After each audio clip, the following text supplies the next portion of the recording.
Olá, queridos. Estamos aqui, eu e o Glênio, mais uma vez para convidar vocês a participar dos estudos que são realizados aqui na Colina da Graça, todas as terças-feiras, às 20 horas, né, Glênio? Tem sido momentos muito preciosos. Para mim. Nessa desconstrução do modelo religioso, que é pesado, e na construção daquela realidade espiritual que é o Evangelho, eu tenho sido tremendamente impactado com a palavra de Deus e eu convido a você para estar com a gente nesse processo que tem sido benéfico para muitos e certamente para você será uma oportunidade muito preciosa. Desconstruindo a religião, convide seus amigos, seus parentes, as pessoas a quem você ama, todas as terças-feiras, às 20 horas, aqui na Colina da Graça Plena. Um grande abraço a todos.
Daniel, capítulo 1.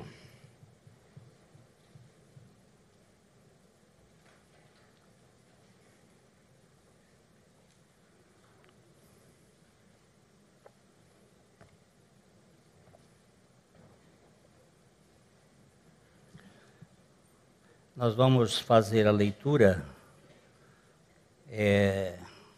do primeiro capítulo do livro de Daniel. O professor Manuel vai fazer essa leitura. Nós vamos passar no telão também, para que a gente esteja acompanhando, quer com a sua Bíblia, da sua versão, ou no telão. Daniel, capítulo 1, verso de 1 a 21. No ano terceiro do reinado de Jeoaquim, rei de Judá, veio Nabucodonosor, rei da Babilônia, a Jerusalém e a sitiou. O Senhor lhe entregou nas mãos a Jeoaquim, rei de Judá, e alguns dos utensílios da casa de Deus. A estes levou-os para a terra de Sinar, para a casa do seu Deus, e os pôs na casa do tesouro do seu Deus. Disse o rei a Aspenaz, chefe dos seus eunucos, que trouxesse alguns dos filhos de Israel, tanto da linhagem real como dos nobres, jovens, sem nenhum defeito, de boa aparência, instruídos em toda a sabedoria, doutos em ciência, versados no conhecimento e que fossem competentes para assistirem no palácio do rei e lhes ensinasse a cultura e a língua dos caldeus. Determinou-lhes o rei a ração diária das finas iguarias da mesa real e do vinho que ele bebia, e que assim fossem mantidos por 3 anos, ao cabo dos quais assistiriam diante do rei. Entre eles se achavam, dos filhos de Judá, Daniel, Ananias, Misael e Azarias. O chefe dos eunucos lhes pôs outros nomes, a saber, a Daniel, o de Beltesazar, a Ananias, o de Sadraque, a Misael, o de Mesaque, e a Azarias, o de Abed-nego. Resolveu Daniel firmemente não contaminar-se com as finas iguarias do rei, nem com o vinho que ele bebia. Então pediu ao chefe dos eunucos que lhe permitisse não contaminar-se. Ora, Deus concedeu a Daniel misericórdia e compreensão da parte do chefe dos eunucos. Disse o chefe dos eunucos a Daniel: tenho medo do meu senhor, o rei, que determinou a vossa comida e a vossa bebida. Porque, pois, veria ele o vosso rosto mais abatido do que o dos outros jovens da vossa idade? Assim, poríeis em perigo a minha cabeça para com o rei. Então disse Daniel ao cozinheiro-chefe, a quem o chefe dos eunucos havia encarregado de cuidar de Daniel, Ananias, Misael e Azarias: experimenta-te, peço-te, os teus servos 10 dias, e que se nos deem legumes a comer e água a beber. Então se veja diante de ti a nossa aparência e a dos jovens que comem das finas iguarias do rei, e segundo vires, age com os teus servos. Ele atendeu e os experimentou 10 dias. No fim dos 10 dias, a sua aparência era melhor. Estavam eles mais robustos do que todos os jovens que comiam das finas iguarias do rei. Com isto, o cozinheiro-chefe tirou deles as finas iguarias e o vinho que deviam beber, e lhes dava legumes. Ora, a estes 4 jovens Deus deu o conhecimento e a inteligência em toda cultura e sabedoria, mas a Daniel deu inteligência de todas as visões e sonhos. Vencido o tempo determinado pelo rei para que os trouxessem, o chefe dos eunucos os trouxe à presença de Nabucodonosor. Então o rei falou com eles, e entre todos não foram achados outros como Daniel, Ananias, Misael e Azarias. Por isso passaram a assistir diante do rei. Em toda matéria de sabedoria e de inteligência, sobre que o rei lhes fez perguntas, os achou 10 vezes mais doutos do que todos os magos e encantadores que havia em todo o seu reino. Daniel continuou até o 1º ano do rei Ciro. Pai, graças te damos pela tua palavra. E fala conosco, revela-nos o teu Filho. Glorifica o teu Filho nesta pregação. Em nome de Jesus. Amém. O livro de Daniel é uma espécie de apocalipse do Velho Testamento. Ele é um livro imprescindível para nós entendermos a história. Ele contém a revelação de Deus para o seu povo, os judeus, e não estamos inclusos ou incluídos nesta revelação, senão na era dos gentios. Porque a história ela está dividida entre o povo de Deus e a era dos gentios. É um livro extremamente importante para se compreender a ação do Messias e da sua primeira e segunda vindas. Ele tem muitos elementos de informação de Deus para com o seu povo. São 345 versículos, dos quais 45% são profecias. Ele faz profecias a respeito da primeira vinda de Cristo com tanta precisão que alguns estudiosos acharam que ele foi escrito depois que Jesus veio. Porque é um livro extremamente preciso com as suas informações. Ele começa, vamos para o versículo primeiro, nós vamos andar. Como andamos no Salmo 110, como andamos no Salmo 118, como andamos no Salmo 91, nós vamos andar por o livro de Daniel. Nós não vamos fazer uma leitura de cabo a rabo, pegando do capítulo 1 ao capítulo 12, nós vamos saltar alguns capítulos Porque o livro de Daniel, ele não é cronológico. Os capítulos não são cronológicos. Nós temos 1, 2, 3 e 4 dentro da cronologia histórica. Depois o 7º, o 8º, depois o 5º, depois o 9º, o 6º e o 10º, 11º e 12º. Esta é a cronologia do livro, no sentido histórico, como foi que ele aconteceu. Mas nós vamos andar procurando o aspecto mais histórico de como foi que Daniel teve esta revelação. Ele começou como um jovem de 15 anos de idade, mais ou menos. Você vai verificar que ele começa dizendo no 3º ano do reinado do rei Jeoaquim, que é o penúltimo rei de Judá. Veio Nabucodonosor, rei de Babilônia, a Jerusalém e sitiou. Isto foi mais ou menos em 605 a.C. O rei Nabopolassar, o pai de Nabucodonosor, estava guerreando com a Síria. E ele ganhou a batalha de Carquemis, ou Carquemis, e agora ele estava voltando numa posição e veio para Jerusalém e ele sitiou a cidade. Isto era para se cumprir uma coisa que Deus havia dito.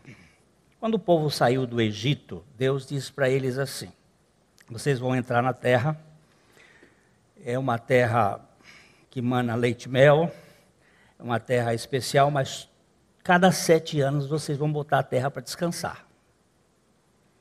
A terra precisa de descanso. Senão vocês vão exaurir a terra. Vocês vão gastar tudo que tem na terra. E ela precisa de cada 7 anos deixar que as ervas daninhas cresçam, porque as ervas daninhas também são importantes para a manutenção do solo. E o povo de Israel cumpriu isso durante um tempo. Quando eles começaram a pedir um rei, queremos um rei, queremos um rei, queremos. Aí veio um rei do PT para eles lá. E era um rei assim, bem tirano, e ele foi duro e cortou algumas coisas, começou a produzir um exército, e aí eu tinha que pagar impostos mais altos e mais altos. E o que aconteceu é que o povo não cumpriu o propósito de fazer a terra descansar. E a terra ficou 490 anos sem descanso. E Deus agora resolveu dizer, ele tinha profetizado isso, está lá no capítulo 26 do livro de Levítico e também no capítulo 28 do livro de Deuteronômio, nós não vamos olhar, só depois se procura lá. Ele diz, quando vocês fizerem isso, eu vou espalhar vocês e vou levar vocês para uma terra onde vocês vão ser tratados e a terra vai descansar. E a terra precisava descansar e Deus, então, ia cumprir esse propósito em levar o povo de Judá, porque Israel já tinha desaparecido da história. Quando Salomão morreu, deixou um filho, Roboão, que também era petista. E essa turma é terrível, eles estão velhos, e eles botam pesado imposto, e roubam e tiram. E Deus mandou um profeta chamado Aías, com uma roupa nova, e rasgou esta capa em 12 pedaços, e disse a Jeroboão, você vai ficar com 10 pedaços, e Roboão, filho do Salomão, vai ficar só com 2, que era Judá e Benjamim. Daqui eu não vou apagar a minha luz, e esse povo vai até o fim. Mas Israel, no ano 722, ele foi praticamente disperso, dizimado. Nós temos sinais deles indo até a China, passou para alguns países da África, grupo veio pela Espanha, ficaram por lá. Temos judeus desta época espalhados pela Europa, mas eles praticamente desapareceram. Hoje eles estão sendo restaurados pelo DNA, por causa de conhecimentos genéticos. Eles estão sendo encontrando nos cemitérios, porque judeu não podia ser enterrado em cemitério cristão, nem de muçulmano, nem de outro, é só em cemitério judaico. E por causa dos cemitérios judaicos, eles hoje estão conseguindo encontrar as tribos onde é que elas estavam e de que descendência eles vêm. Esta divisão formou duas prostitutas. A prostituta mais velha, que chamava-se Oolá, que é Samaria, e a prostituta mais nova, Olibá, que é Jerusalém. A capital do norte e a capital do sul, as duas, que o capítulo 23 de Ezequiel, que também é um dos profetas do exílio. Esse capítulo é tão pesado que os rabinos não permitem que ele seja lido numa sinagoga, por causa das palavras feias que estão lá. Este cativeiro tinha como fundamento um tratamento de Deus com a terra e com o advento do Messias. O relato de Daniel, como eu disse, não está em ordem cronológica. E ele vai ser, nós vamos procurar ver aqui na ordem da cronologia histórica. Então, por isso, nós vamos saltar algumas coisas. Só dizendo isso no início. Então, no terceiro ano do rei Jeoaquim. Aqui nós temos uma dificuldade, eu não vou tocar nela hoje, mas Jeremias diz que foi o 4º ano, e aqui diz que é o 3º ano. E nós temos que aprender algumas coisas logo no início. É que a forma da Babilônia contar é diferente da forma do povo de Deus contar. Porque a forma do povo de Deus contar é na base 10. E a forma da Babilônia contar é na base 6. Logaritmo 6. E isto faz toda a diferença na gente conhecer o processo da contabilidade e do povo de Deus e a contabilidade do povo humanista ou babilônico. Se você vai verificar isso, por exemplo, nos códigos de barra. A contabilidade ali é contabilidade de 666, é da base 6, logarítmica, e que traz toda a formação do computador, da ideia que veio gerar a governabilidade do mundo. Então, aqui nós temos no 3º ano do rei Jeoaquim. Esse foi um rei muito fraco, ele não tinha convicções profundas com Deus. Ele veio Nabucodonosor. Nabucodonosor era filho de Nabopolassar. Quando eles cercaram a cidade no ano 605, a Síria atacou a capital da Babilônia, e Nabopolassar foi para lá e deixou o filho. E nessa viagem ele foi morto no dia 15 de agosto de 1605.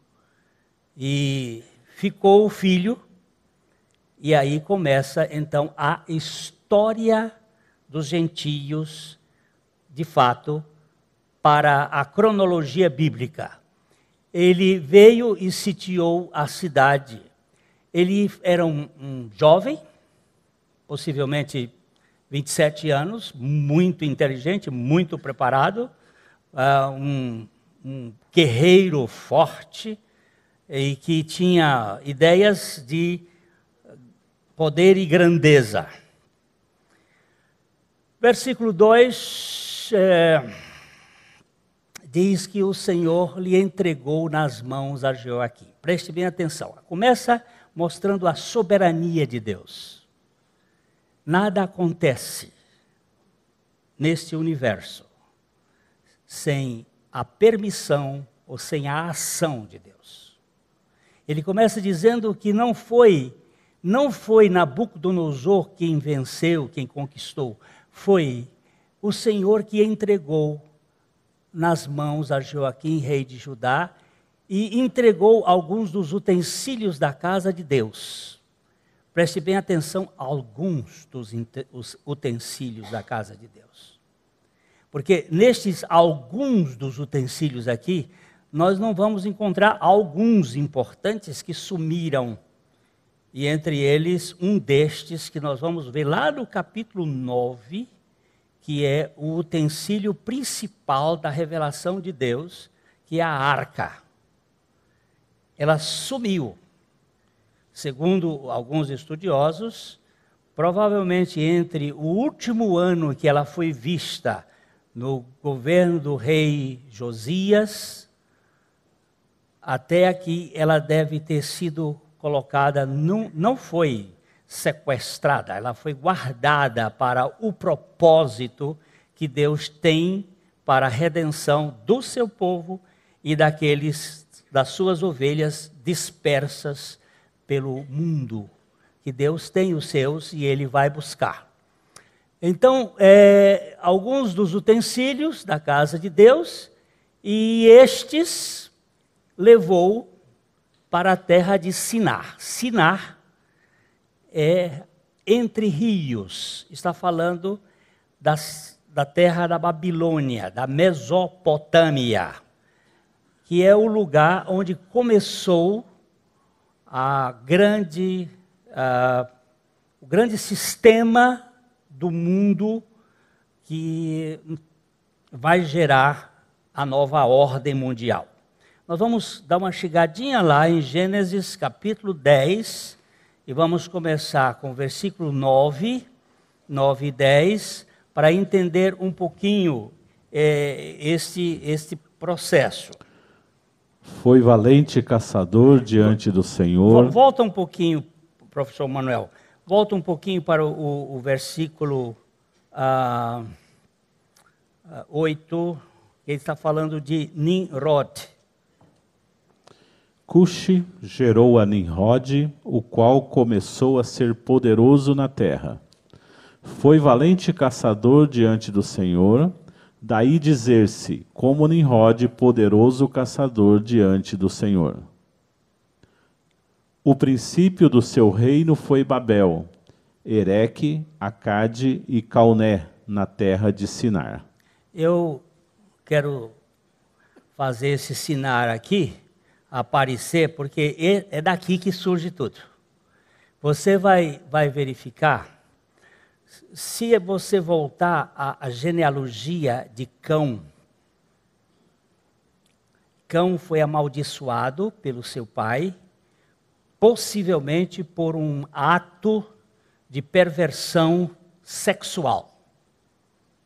E ele recebeu uma maldição. E ele tem uma genealogia com os seus filhos, e de repente aparece um que sai da genealogia, que é Nimrod. Este elemento, ele aparece como sendo o esposo da dona Samiramis. Essa mulher nós temos na nota do nosso dinheiro no Brasil, o símbolo dela. Nós precisamos entender Daniel a partir daqui, senão nós vamos ter algumas confusões. Tem uma nota aí de qualquer, de 2, 5, 10, alguém tem uma nota aí? Eu estou sem carteira, pode me dar qualquer uma, não precisa ser de 100 não, qualquer uma delas, pode me dar aqui. Olha aqui, você vê essa senhora que está aqui. Aqui atrás tem um mico-leão dourado. Aqui na frente tem a dona Samiramis. esta mulher é que teria se casado com o senhor Nimrod, e o senhor Nimrod não a possuiu, porque ele foi morto depois numa guerra, e deixou ela grávida, não dele, do espírito dele. Esse filho dele é o senhor Tamuz. O senhor Tamuz é um menino, filho da virgem. E ele é quem representa a nova ordem mundial. Ou seja, o pênis dele está colocado em todas as grandes cidades do mundo, inclusive a nossa Londrina tem um destes monumentos de Tamuz, daqui é pequenininho. O maior do mundo está em Washington. Nós temos muitos, temos em Paris, temos no centro da praça de Pedro, em Roma. Nós temos eles nas grandes cidades. Eles às vezes têm uns riscos que fazem as divisões formando um pentágono que mostra como funciona. E as grandes cidades do mundo, todas elas, têm o símbolo do filho dessa senhora, e que é o comandante-chefe da nova ordem. Possivelmente, é ele que seria a imagem que Nabucodonosor colocou para que fosse adorada. Ela é também a estátua da liberdade, ela é também Ísis, ela é também Diana dos Efésios, ela é também Columbia Pictures, ela é também, acabou virando, até pegaram a Maria e puseram no meio dessa coisa. Ela é feita uma pirâmide. Toda imagem que é feita uma pirâmide, ou tenha essa característica, é nimrodiana, e que tem como finalidade um projeto de unidade.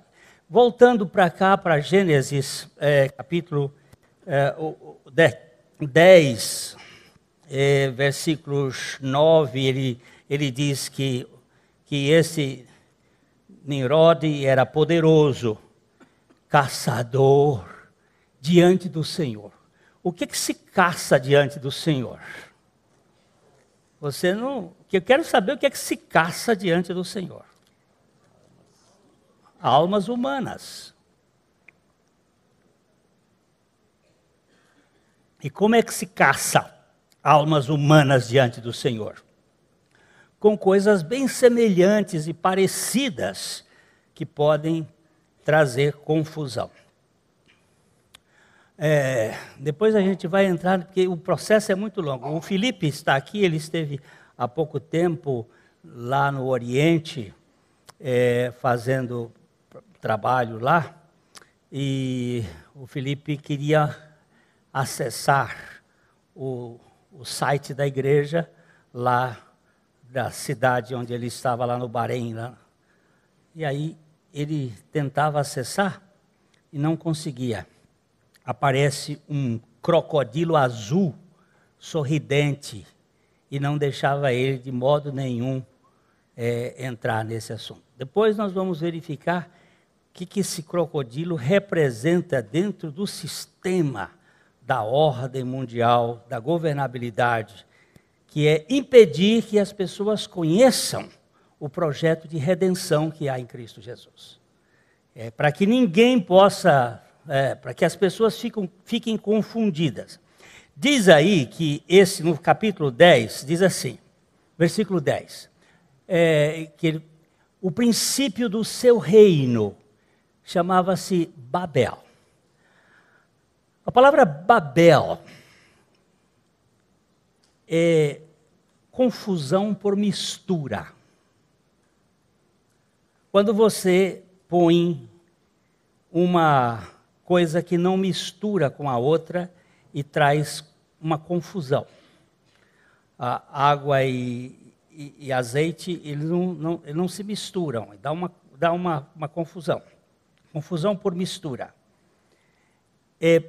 Possivelmente foi o casamento de Cão com uma filha de Caim, uma descendente de Caim, que trouxe esta cultura, que é a cultura de Gibon. O que é a cultura de Gibon? O homem ser um Deus. Não é ser um Enosh, não é ser um homem como um simples homem, mas ser um homem poderoso, um homem heróico, um homem que seja maior do que todos. É esta a questão que está por trás. É a ideia da divinização do homem. Tornar o homem como Deus. E este princípio da confusão, ele diz aí, é Erek. A palavra Erek significa longo. O princípio deste reino é um princípio longo. Bem, começou aqui, mas vai longe. É comprido. Este é o significado da palavra Erek. Aí diz Akkad, que se você tiver uma Bíblia com Strongs, se você apertar o dedo aqui, na minha eu aperto e ele diz assim, aqui diz sutil. Akkad, a palavra da cidade, Akkad, é sutil. Então, o princípio do reino de Nimrod é uma confusão longa e sutil. E Calné, e eu aperto aqui o dedo e Calné aparece assim, ó, fortaleza de Anu. Fortaleza de Anu. Você sabe o que é Anu? Vocês conhecem Anu? O nome não é Anu, não. É Anu. Você sabe o que é Anu? É o diabo. Não é o pássaro, não. O pássaro recebeu esse nome porque ele era preto. E aí os racistas puseram o nome. Porque o diabo não é preto. Nem pecado é preto. É vermelho.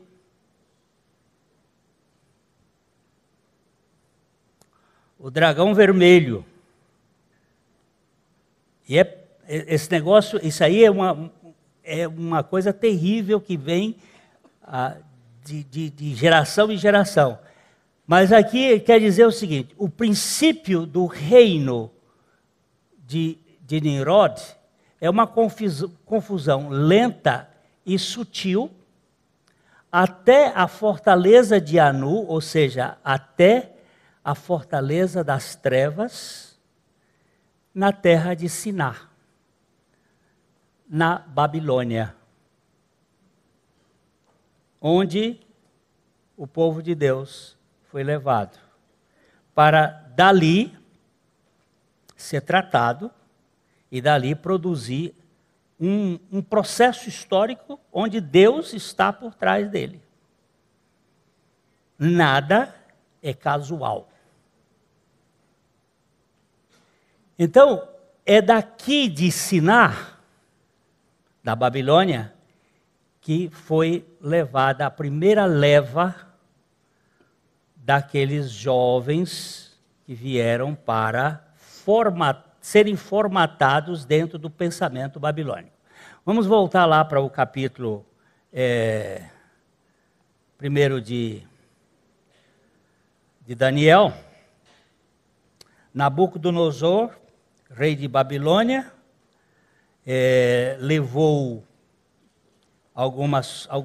mandou alguns rapazes, alguns jovens, e levou alguns utensílios da casa de Deus para a casa do seu Deus. você verifica, é o verso 2 que nós estamos olhando aqui. Para a casa do seu Deus, de Siná, para a casa do seu Deus, e pôs na casa do tesouro do seu Deus. Ele vai ficar aqui até o capítulo 5. No capítulo 5 nós vamos ter que verificar por que isso tudo teve que acontecer. Porque Deus trata com cada detalhe da sua palavra. Ele ficou lá na casa do seu Deus. Vamos agora para o versículo 3. Eu não tenho pressa até Jesus voltar, a gente vai trabalhando. E quando eu digo até Jesus voltar, você ri, mas eu quero lhe dizer, com um pouco de... Não pense que vai demorar, não. Não é para fazer medo de ninguém, não. Pelo contrário. Quer ver uma coisa? Quando a Bíblia diz, quando estas coisas começarem a acontecer, levantai a vossa cabeça e alegrai-vos, porque está próxima a vossa redenção. Não é para a gente ficar com medo. Outro dia uma menina disse assim, mas eu não vou nem casar, pastor. Digo, minha filha, vai ser melhor, porque você não vai conhecer esse mal-estar do marido chato que você ia ter.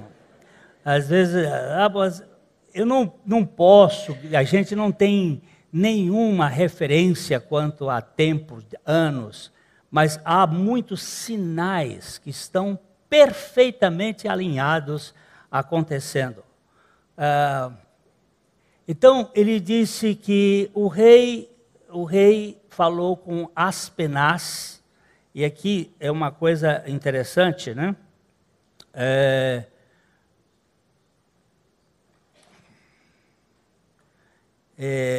Para que ele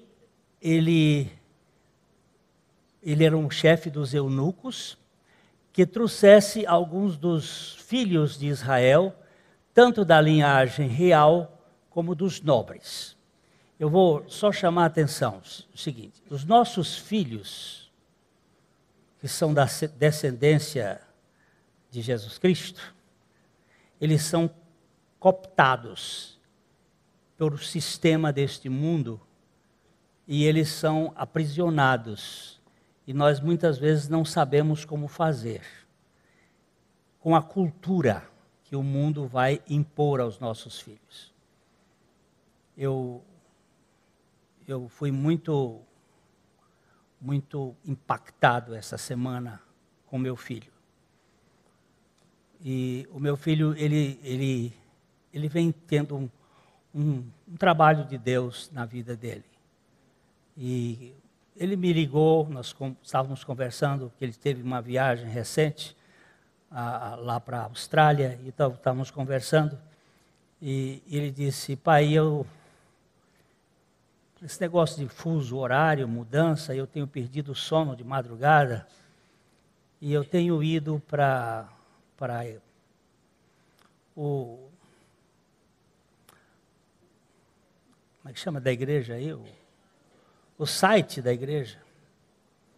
E eu tenho lhe escutado de madrugada, tenho escutado o pastor Abuchaim, eu tenho escutado Humberto, tenho escutado aí uns pastores, e ele disse, pai,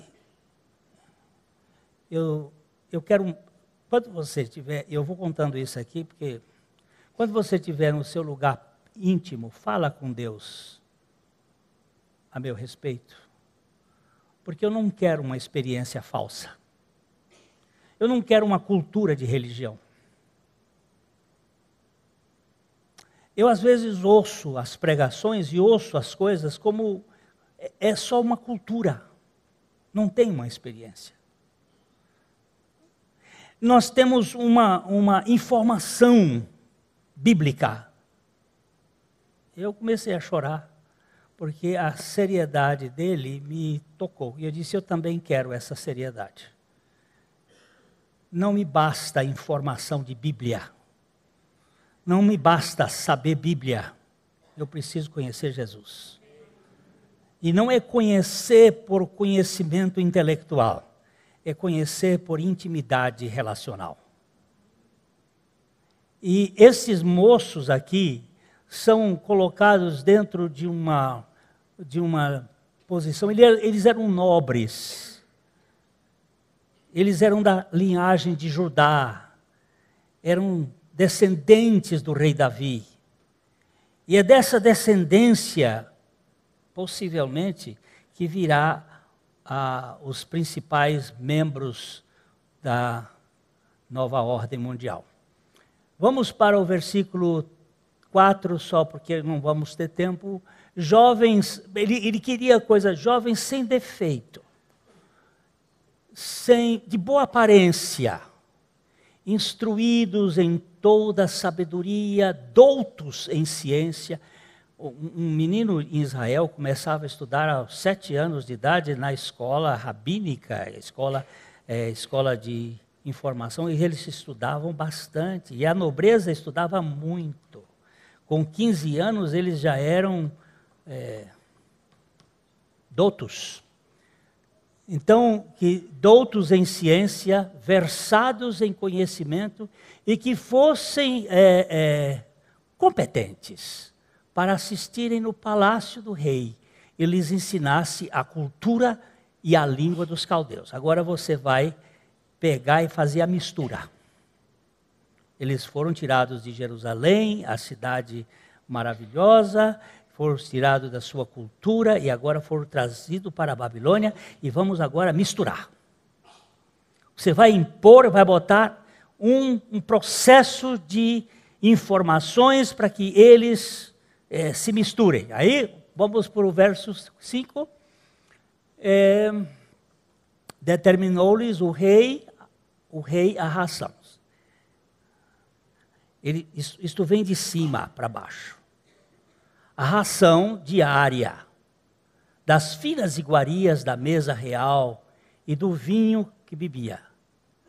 E que assim fossem mantidos por 3 anos, ao cabo dos quais assistiriam diante do rei.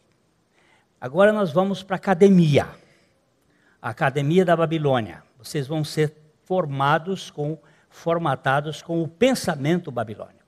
Vocês vão ficar lá comigo, no meu sistema, e vocês vão ser. O problema não é que a comida fosse imprópria. O problema é que toda a comida do rei era sacrificada aos deuses, aos ídolos. Havia uma cultura diabólica por trás. E não é que eles fossem comer comida estragada ou coisa dessa natureza. É que eles iam entrar num regime de misturar o santo com o profano. Misturar as coisas de Deus com o mundo, a cultura deste mundo.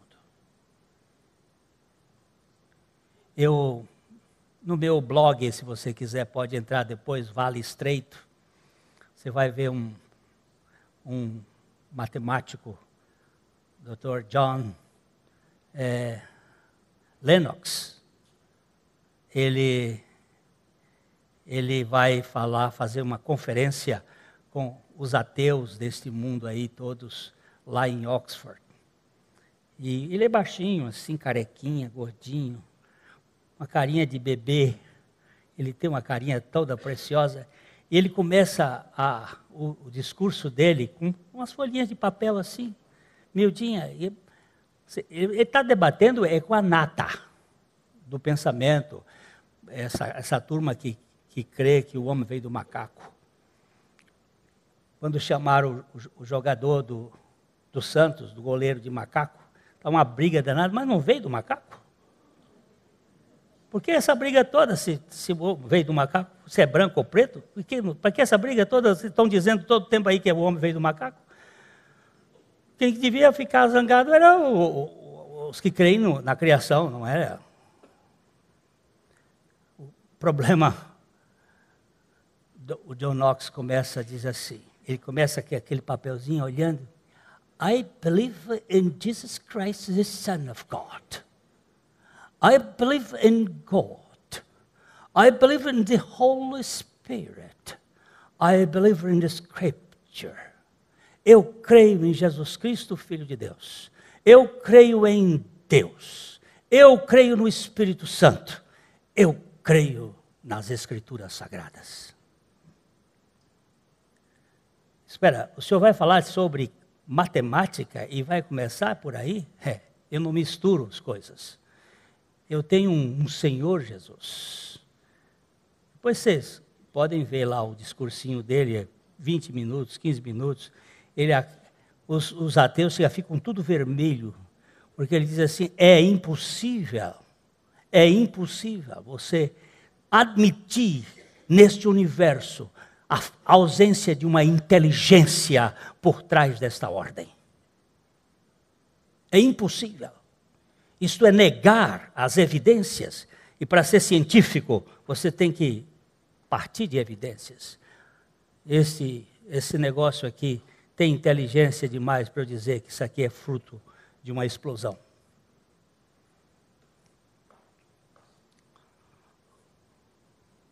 Está correndo um filmezinho aí que eu ainda não vi, mas já me mandaram ver, eu estou doido para ir ver esse.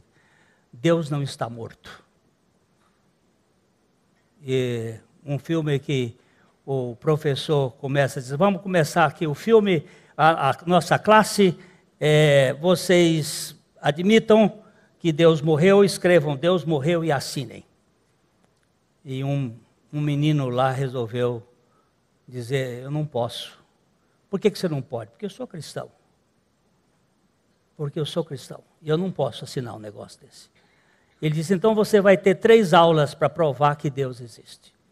E o menino, então, resolve fazer umas anotações e usar os próprios argumentos do professor, e mostrando pelos ateus e os que estão dizendo contra, as contradições deles. E eu não vi o filme ainda, não vi, como eu não posso dizer, mas os que me contaram, você viu? Os que me contaram me disseram que o filme é muito interessante. E é o princípio de Daniel. Eu não vou me contaminar com os manjares, dos sacrifícios dos ídolos, da idolatria, do sistema deste mundo. Eu recuso ouvir a Rede Globo com as suas novelas. Eu não quero comer lixo. Eu tenho um tempo que Deus me deu. E esse tempo que Deus me deu é para eu comer comida sadia. Eu tenho um tempo bom para comer a palavra de Deus e para comer boas coisas que existem nesse mundo. Tem boas coisas para a gente se alimentar. Eu não vou gastar meu tempo sentado numa poltrona vendo. Eu ia dizer uma coisa. Mas é lavagem de porco. Aí alguém me disse assim, mas Glênio, tem coisa boa. Eu disse, vamos fazer aqui o argumento da mãe dos meninos. A mãe tem dos adolescentes, os adolescentes, mãe, mas isso é bom.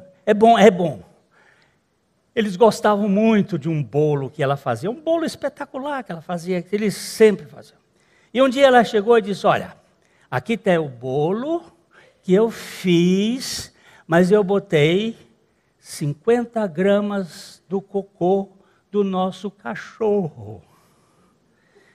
Sequei, bati bem, preparei, está aqui, tem 50 gramas do cocô do nosso cachorro, mas o cachorro sadio. Ele foi vacinado. É um cachorro bom, é o nosso cachorro. Mãe! Eca! Comer isso?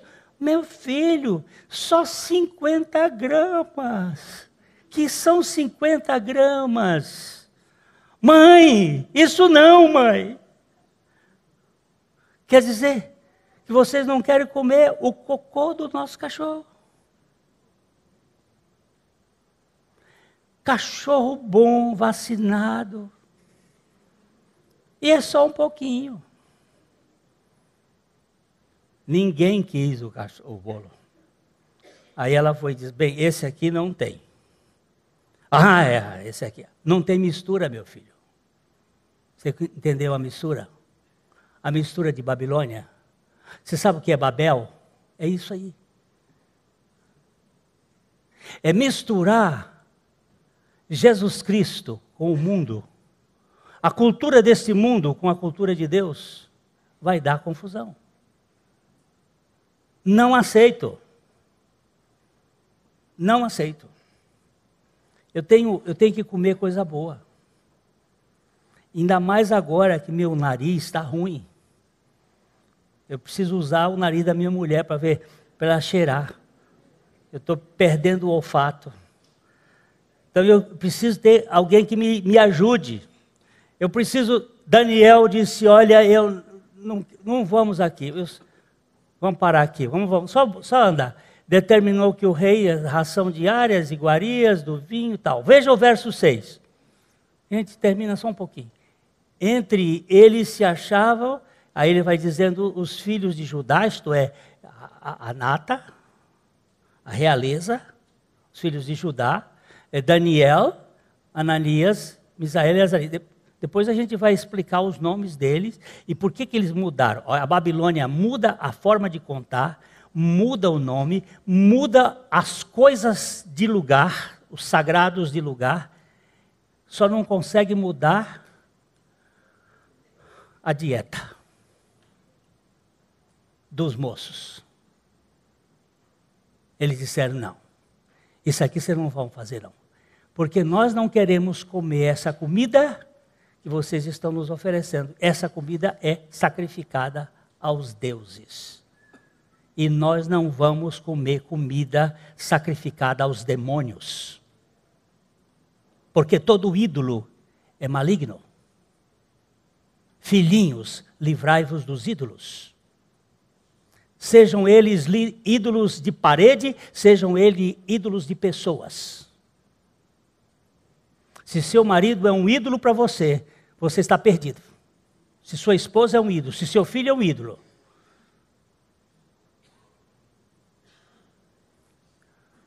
Esses moços aqui, vamos lá um pouquinho mais, só para a gente terminar hoje. O chefe dos eunucos lhes pôs outros nomes, a saber, a Daniel, Beltesazar, Ananias, Sadraque, a Misael, Mesaque, e Abdenego, e Azarias, Abdenego. Todos esses nomes aqui, Daniel significa Deus é quem é juiz. Daniel, Deus é quem é meu juiz. Aí ele vai botar dizendo, Bel, o Deus deles, é quem vai governar você. Muda o nome. Todas as vezes que Deus muda o nome de alguém, é porque ele mudou o caráter. Mas eles aqui querem colocar nomes ligados à sua cultura, aos seus deuses, aos seus sistemas. E depois nós vamos gastar tempo com esses nomes aí, porque aí... E mudou o nome. Aí no verso 8, resolveu Daniel. Essa palavra aqui, resolveu Daniel, é a palavra que pertence a cada um de nós. Você pode me levar, como disse o Ebenhauser, eu posso levar o jumento ao bebedouro, mas não posso obrigá-la a beber. Eu posso levar você até onde você quiser, mas você é que vai decidir. A sua decisão é pessoal. Daniel resolveu firmemente não se contaminar com as iguarias do rei, nem com o vinho que ele bebia. Então pediu ao chefe dos eunucos que lhe permitisse não contaminar-se. Aí nós vamos depois ver como é que Deus age. Deus age pela misericórdia. Deus age pela sua graça. E Deus tem um processo de fazer com que nós não nos confundamos, nem nos misturemos com esta porcaria que está aí. Esse primeiro capítulo, ele é mais assim, para que nós entendamos quem é o Daniel e os seus amigos e o processo cultural que estavam envolvendo, porque a partir do capítulo 2, nós vamos ver o sonho de Nabucodonosor, que é o sonho em que está inserida toda a história da humanidade, desde o ano 605 a.C. até a volta de Jesus à Terra. Toda num sonho só. Ali está tudo escrito ipsis literis, ponto a ponto. Se você quiser indo acompanhando, você vai lendo o livro de Daniel. Vai comendo, vai lendo, vai lendo. E em vez de você ficar comendo lavagem, você tem mais tempo de comer o banquete que Deus serve pela sua palavra. Jesus Cristo é o pão que alimenta as nossas vidas. Eu preciso comê-lo, eu preciso dele para satisfazer a minha fome de significado. Eu tenho carências emocionais, eu tenho carências, tenho problemas de traumas, e tudo isto pode ser perfeitamente suprido pela suficiência de Jesus.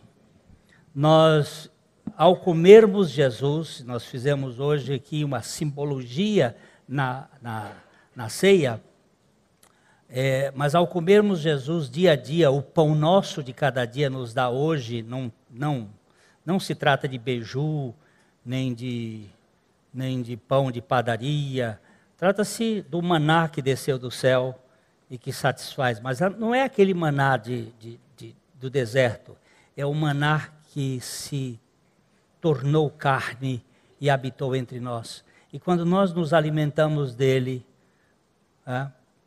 é muito precioso. Eu escrevi um artiguinho essa semana para os meus mendigos e foi numa hora de muita tentação. As tentações vêm, tocam, poder, de glória, e aquela tentação estava muito forte. E eu me prostrei diante do Senhor e vi como Ele supre, como Ele cuida da gente.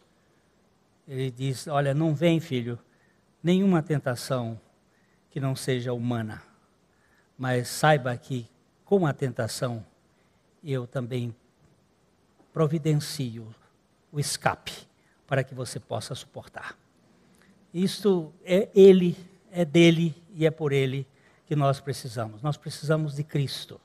Nós precisamos da suficiência de Cristo. Ele tem todo o poder para nos libertar desse sistema. Alguém me perguntou assim, Glênio, você acha que nós vamos passar pela grande tribulação? Eu digo, olha, a minha preferência pessoal é não. De certo modo, dentro de uma interpretação, eu acredito que não. Mas, se eu tiver que suportar, eu quero suportar com a mesma cara que eu vi essa semana, eu não deixei minha mulher ver. Aqueles cristãos que estão sendo mortos lá pelo grupo ISIS, lá no Iraque. E então eles chegam diante deles e põem a pistola na testa e falam, e eles olham para ele assim, como quem diz assim, vocês não sabem de nada, tolo, idiotas. Não se pode matar um crente.